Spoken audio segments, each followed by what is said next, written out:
Hey guys, it's me again. It's Ashley.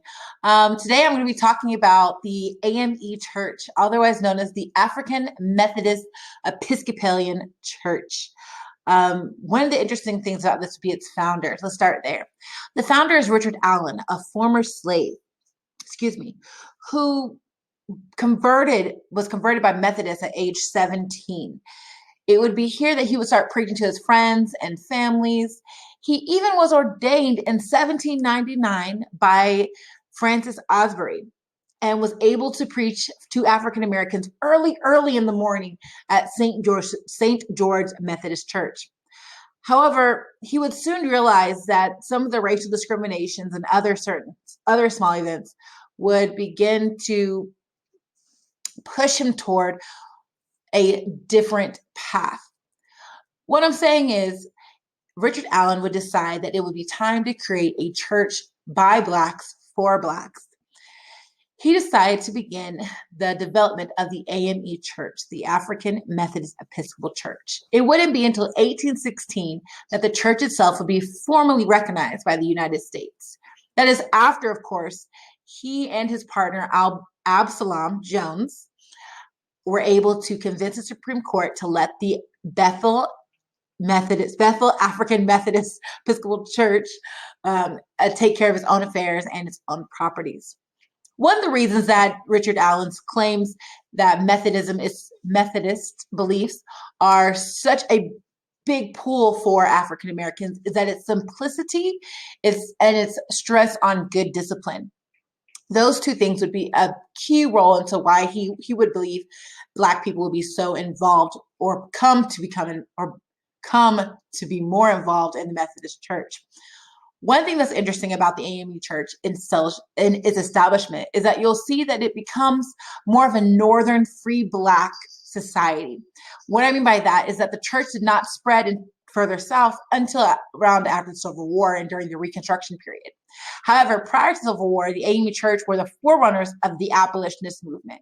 They would also set up the blueprint for the civil rights movement as that'll take place in the 1960s. Another interesting thing about the AME Church would be that the AME Church would, let me make sure I say this right. The AME Church would push for African Americans to be more educated, even slaves. What you'll see is that during the 1880s, even the 1900s, the AME Church will begin to have a lot of voice in terms of the rights of African Americans, the roles of women, et cetera, et cetera. They will become the front runners of the civil rights movement. They'll have hands in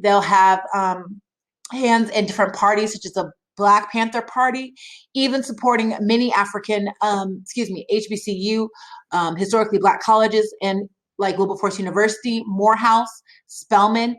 AME Church will start playing a role in the Black community, not just as a church, but as a place where Black people are able to congregate. One thing that's very interesting is behind the AME Church would be Richard Allen's quote. He said, and I actually got this from Knowles, it kind of hit me when studying this religion. If you deny us your name, you cannot seal up scripture from us and deny us a name in heaven. We believe heaven's free for all who worship in spirit and truth. This, which I found on many different AME church sites, is the foundation of a lot of the modern day AME churches. The Methodist Church setup is very similar in the AME Church. The differences are mainly in hymnal and praise.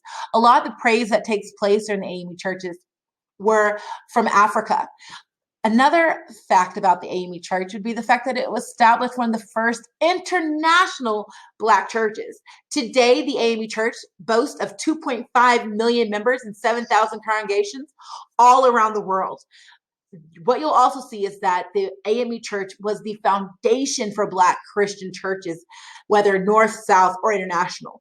The AME Church showed that not only can African Americans have a say in the religious doctrine that they have been told, but they can also have an opportunity to lead it. A lot of the AME churches are pushing education and continue to push education even in modern times. Well, that's all today, guys. Thank you so much for listening. I'll see you guys next time. Bye.